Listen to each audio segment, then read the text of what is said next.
Good evening. Welcome to our study tonight. Well, we're right before the election, so next week we'll be having some more very detailed in the news. Until then, let's go with some of the in the news that's been happening this week. First one I wanted to share with you is this one. And if you look at that chart and that picture, you'll see the cards with the green boxes. The title of this one, or actually the heading on it, is America's Surveillance Roadmap, the expanding use of license plate surveillance. The rise of automated license plate readers, they're called ALPRs, across the United States has triggered a growing wave of lawsuits, public outcry, and legislative debates as concerns mount over their implications for privacy and civil liberties.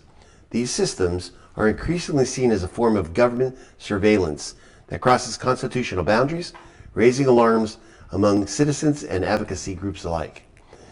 Cities such as San Francisco, Los Angeles, and Chicago, go figure, have adopted expansive license plate tracking systems, sparking lawsuits and calls for stricter regulations. Civil liberties groups argue that these networks infringe on the Fourth Amendment protections against unreasonable searches and seizures, asserting that collecting and storing data on citizens' movements without probable cause amounts to dragnet surveillance. Real-world abuses of ALPR systems have already demonstrated the risks of this surveillance technology. For example, in Kansas, a police chief was caught using Flock, F-L-O-C-K's license plate tracking system 228 times in just 4 months to stalk his ex-girlfriend and her new boyfriend. This case, along with others, has highlighted potential for misuse by law enforcement officers who have had access to these vast databases. Such instances have fueled arguments for stricter regulations or outright bans on ALPRs in certain states. California is experiencing further underscores the risks. Investigations found that several departments across California had shared data with other agencies nationwide without proper authorization. The potential for hacking is also there. Cybersecurity experts warned that the massive databases containing billions of data points from ALPR systems are prime targets for hackers. So the Supreme Court precedent and constitutional questions. The U.S. Supreme Court has previously expressed concerns over prolonged, warrantless tracking. In response to growing privacy concerns, several states have introduced legislation to limit or regulate ALPR use. So what does that all mean when we're talking about that? Well, our technology is getting more and more invasive. And basically when they can track you by your license plate, now they have face recognition, of course. And so all of that data can be fed to someone else. What kind of car it is, who you are, where you're driving to. And it's taking our security away, taking our privacy away, I should say, with their pseudo security. So it's quite concerning. We may not think about it all the time because you don't know they're doing it, but they are doing it, and it's causing quite a stir. Let's go to Israel. I'm not going to tell you about Israel's attack. Well, maybe I am. Their response to Iran was pretty decisive. What they did is they took out their air defenses this last week, and the battery of air defense that took out literally makes Iran vulnerable to the air. They don't own the air anymore. The IDF owns the air. The Israeli Air Force owns the air because they took all the anti-aircraft missiles out. They took one battery out a couple months ago, and they took the last 3 out in this last one. And they hit some other strategic spots. And I think they did that purposely. I think they did it because of America's pressure, not to hit the oil fields, not to hit the nuclear spots, but that can't last too much longer. That's probably because they wanted not to escalate the war, and I understand that. But on the same hand, Iran is just a rogue nation, and they'll come right back. And so we'll wait to see. In the meantime, this is something also that came up this week, Third Temple fever. Art replica comes to Jerusalem as Levite priest practice. In a remarkable fusion of ancient tradition and modern craftsmanship, a meticulously constructed replica of the biblical Ark of the Covenant was showcased in Jerusalem during the Sukkot holiday. The display, which took place at the prestigious King David Hotel, featured the golden vessel housing a Holocaust-surviving Torah scroll from Thessaloniki, Greece. The ambitious project, spanning 3.5 years, involved 17 volunteers across multiple countries who adhered strictly to Torah specifications. The replica's construction required approximately 3 tons of Egyptian acacia wood and was adorned with high purity gold measuring 23.75 carats, the same grade used in the ancient Egyptian royal artifacts. Weighing 85 pounds, the ark needed to withstand significant physical stress, particularly the torsional forces created when carried by 4 people. Following historical authenticity, the construction used no modern fasteners like screws or nails, instead relying on ancient Egyptian woodworking techniques such as mortise and tenon joints. Building this ark during a particularly significant moment in Israeli history, as the nation faces multiple security issues, is drawing parallels between the ark's historical significance and current events. M.K. Simcha Rothman, chair of the Constitution, Law, and Justice Committee in Israel, reflected on the biblical relationship between the ark and victory in warfare. If you read your Bible, they would take the ark in. It was a rallying point for their victory. He emphasized the ark's power lay not in the object itself, but in what it represented, the connection between the Jewish people and God. So what's the future of this? Well, the replica has already traveled to several significant locations, including Shiloh, the ancient site of the tabernacle, and has even made an appearance at Mar-a-Lago in Florida. Its creators hope to continue its journey, possibly including visits to military camps, though specific long-term plans remain under discussion. So what do I think about that? Well, before I tell you, let me tell you a little bit more history of the ark. So the ark was last seen in 586 BC, when the Babylonians conquered Jerusalem and destroyed the first temple. What happened to the ark remains unknown until today. There are many contradictory theories as to what really happened to the sacred artifact and where it might be today. Meanwhile, on Sunday, a full-dress reenactment of water libation, as was performed at the temple, was held in Jerusalem with several hundred participants led by Kohen priests in priestly garbs, accompanied by Levites playing musical instruments. This is right back to Jesus' time. The event began at She'ar Hashpat, the Dung Gate, in Jerusalem's Old City, where participants joined Kohen priests in biblically mandated vestments and Levites with musical instruments also wearing special vestments. The musically gifted Levites led the ceremony with joyous music on drums, violin, guitar, and clarinet, winding down ancient walkways into the valley below the Temple Mount. Now, really listen to this because this is prophetic. The crowd sang and danced as they passed from the archaeological remains of the ancient city of David through an Arab village to Siloam Spring, which was used in temple times. The procession was punctuated by stops during which 4-foot-long pure silver trumpets were sounded. I've been to the Siloam Spring. As a matter of fact, I was there when they uncovered the pool of Siloam. It was lost for 2,000 years. This is where Jesus told the man that when he put the mud on his eyes to go down and wash. And this is where the priests would take water from that and bring it up to the temple during one of their feasts for 7 days. It's where Jesus said, I am the water of life. And so this spot is really important. But what I really see is Israel is ready. They're ready to build the third temple. And prophecy continues to accelerate. They have the ark now. Now, there's a question whether they needed the old ark, but in temple times, a libation of water was made together with the pouring out of wine at the morning service of the last 6 days of the week-long Sukkot holiday. Kohanim descended from the temple to the spring at the base of Mount Moriah, where they filled the flask with 3 log of spring water, approximately 2 pints, and then returned to the temple. The pool of Siloam has huge biblical importance in that it will reemerge when the third temple is built. Let me reemphasize that. They believed that it would reemerge. They lost it for 2,000 years, didn't know where it was. In 1995, they found the corner of it. Now they've dug the entire thing out. It's absolutely beautiful. The Pool of Siloam was the starting point for pilgrims who made their annual pilgrimage to Jerusalem for the biblical feast. What they would do is they'd come to the base of Mount Moriah and they would wash in that pool to be ceremonially clean so they can go up to the temple. This is big stuff. This is important stuff. They would use the pool to wash and ritually purify themselves before ascending by foot to the inner court of the Temple Mount to bring their sacrificial offerings.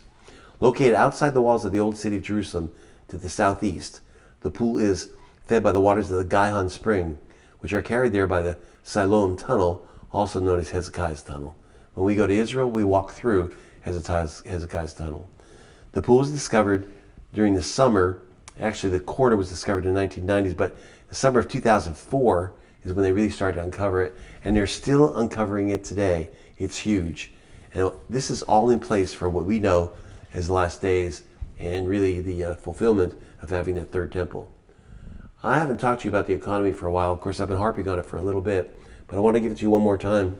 The alarming signals pointing to a potential collapse of the US dollar. And I've been warning about this, and I'm going to continue to warn about it because it's going to happen. As America's debt grows unchecked, the question isn't so much whether the US dollar will falter, but when will it falter? 7 key indicators signal trouble right now. They're painting a picture that suggests the dollar's days as the world's primary currency, reserve currency, may be numbered. And yet, the troubling debt spiral unfolding before our eyes receives little more than a passing concern from leaders and policy shapers. The consequences of ignoring these signals could be absolutely catastrophic. The first one, federal budget deficit, a debt-fueled spiral. One of the clearest signs of the economic instability in America is the massive federal budget deficit. U.S. debt is projected to grow by $22 trillion over the next decade. The American government, it seems, has become so comfortable borrowing that repaying this debt is just an afterthought right now. So we're watching ourselves create and spend money that we don't have, and basically we are hurting. Then there's the ballooning federal debt. Federal debt now stands at $35 trillion, exceeding 123% of the nation's GDP, a staggering burden for any economy. In reality, government spending on the interest payments and debt finance projects only deepens America's financial vulnerability. Third, the exploding federal interest expense. The cost of servicing America's debt is surpassing $1 trillion annually. It's exceeding all other expenditures, including national defense. The U.S. is heading toward a future in which its largest expenditure isn't education, it's not health, it's not infrastructure, it's debt interest. Even more alarming, the government is on the brink of spending more on debt than on Social Security, a pillar of American society. 4.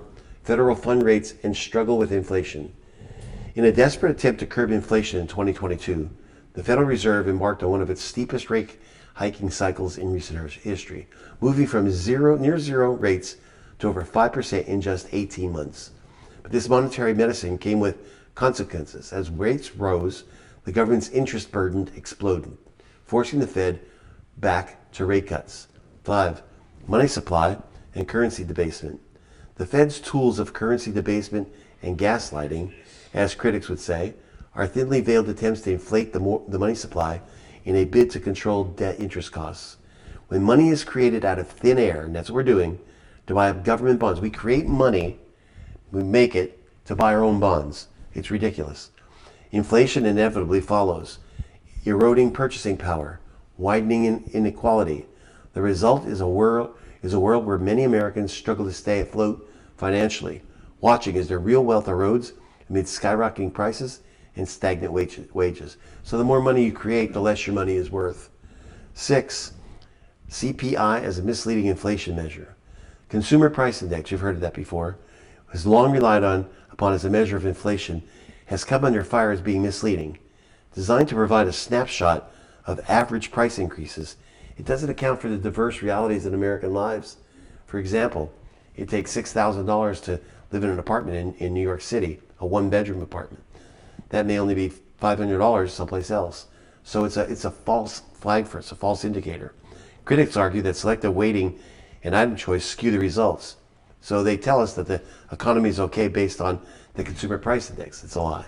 7. Gold prices. I've been telling you about gold and about buying gold and silver. Well, gold prices are hitting record heights, and the fight to stability.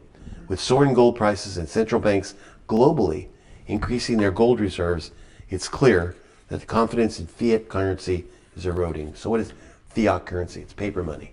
Paper money is only backed by the government's promise, and it's eroding. People are hoarding gold and silver, and not just people.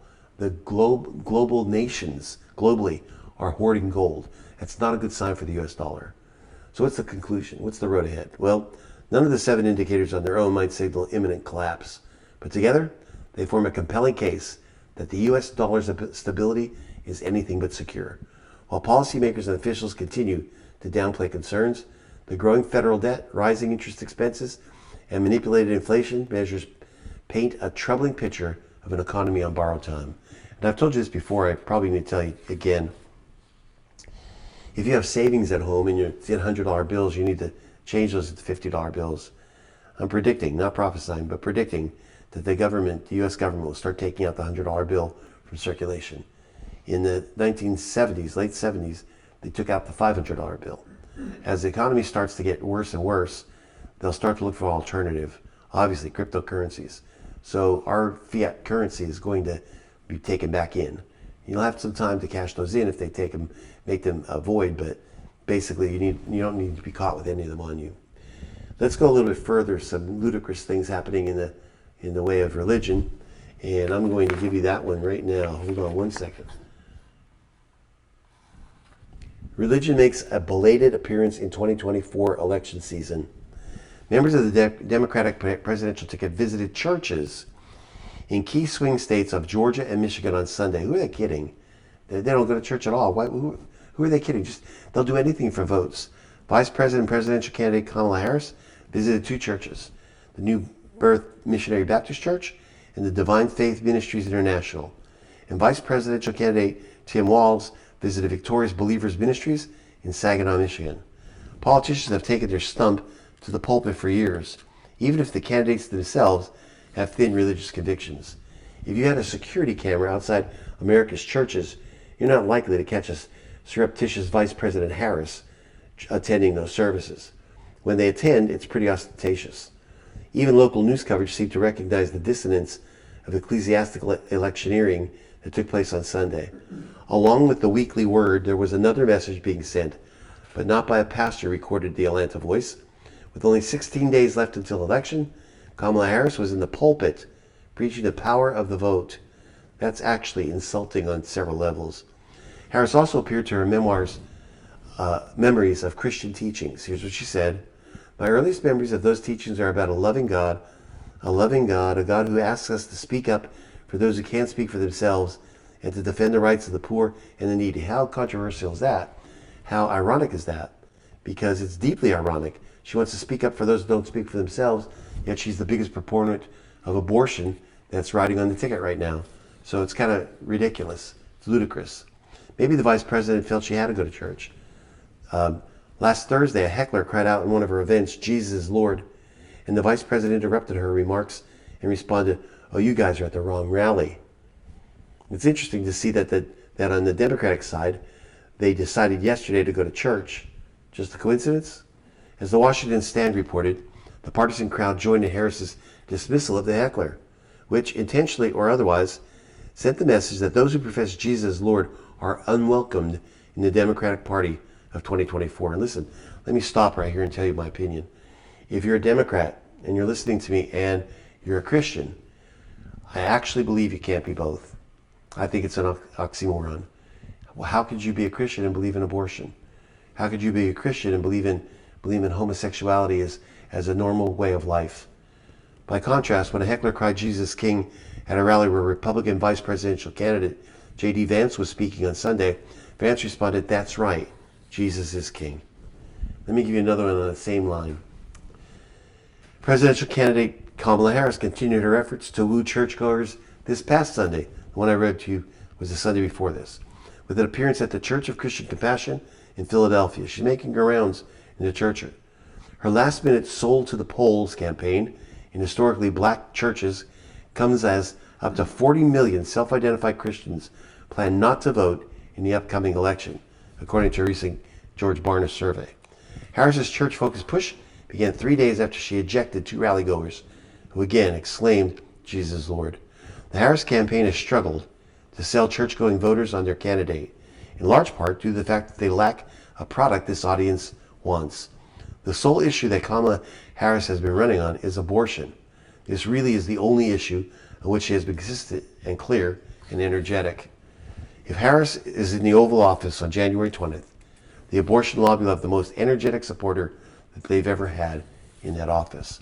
The sexual libertinism of the Harris campaign's closing pitch is underscored, listen to this, by a pro-pornography advertisement that Democrat-aligned super PAC intends to run in 7 key swing states in the final week before Election Day. What does that mean? They're pro-pornography. You heard me right. In a desperate attempt to scoop up disinclined male voters, the ad suggests that Republican politicians will ban pornography.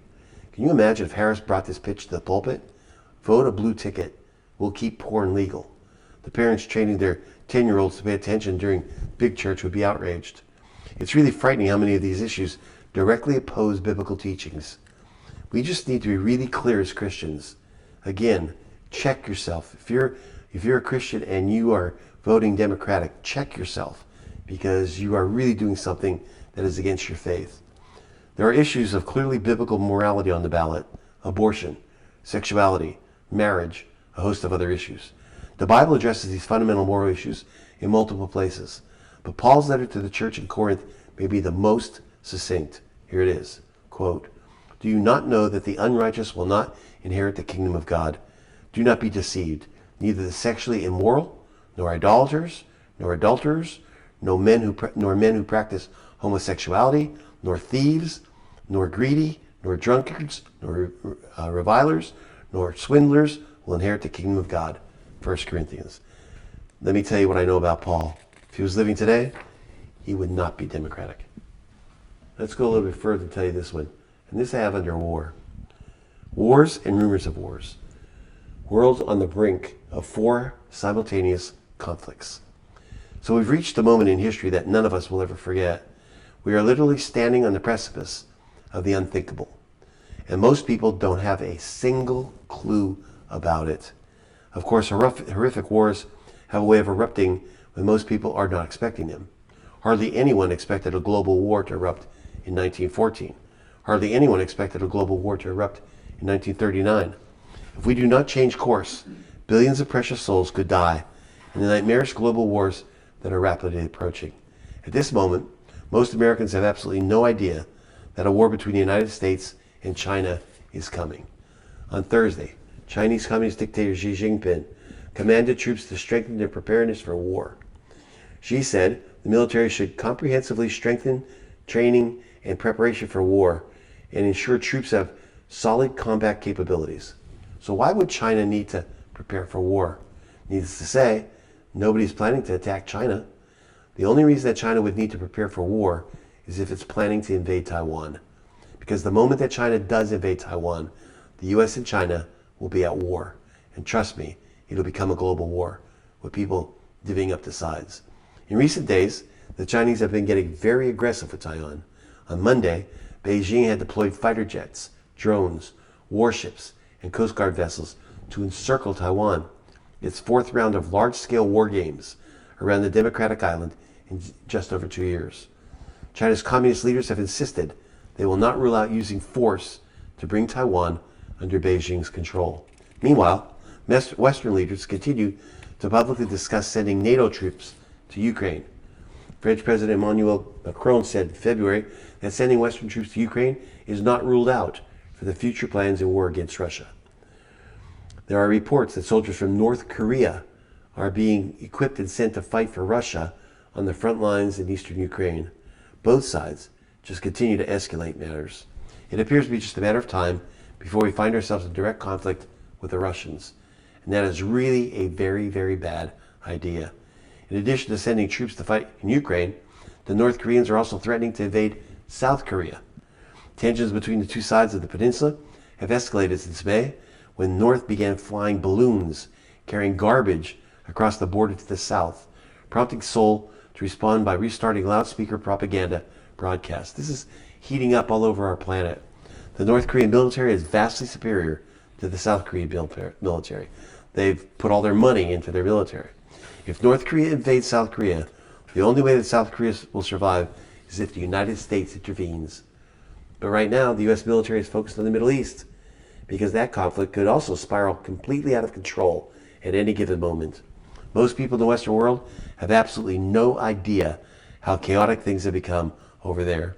It's being reported that there is widespread panic in Beirut at this time. So we're watching something happen that's really unprecedented on several levels. According to Defense One, General Charles Flynn said that the U.S. authoritarian rivals, Russia, China, Iran, and North Korea, have been placing increasing pressure on American military resources. Imagine if they became an axis of evil, Imagine if they became cohesive with one another. There's no way that we'd be able to go against them. Flynn described the technology and military alliances between the authoritarian states as a very, very dangerous combination. The U.S. military is not the overwhelming global force that it used to be. While other major powers have been feverishly preparing to fight World War III, our military is rapidly becoming a politically correct joke. Now a day of reckoning is upon us, and we simply are not ready. Remember what I've preached for years? For years I preached that America is not mentioned in Bible prophecy. I think we're starting to see why it's not mentioned. Either we're invaded or we're conquered. Something's happening, or hopefully a rapture happens and there's a massive salvation all over America. But America is not in a good spot right now with all of these wars that are pending. And again, you won't see that in any of the news cycles that we have. None of them. Not Fox, not CNN, none of them would say all the things that are happening. But they're happening, and we're on the brink of something. And I hope that I'm totally wrong, but I don't think I am. We are really, really in the set of wars and rumors of wars. When Jesus spoke that in Matthew 24, he wasn't talking about little skirmishes. He was talking about world wars, and we're there. All right.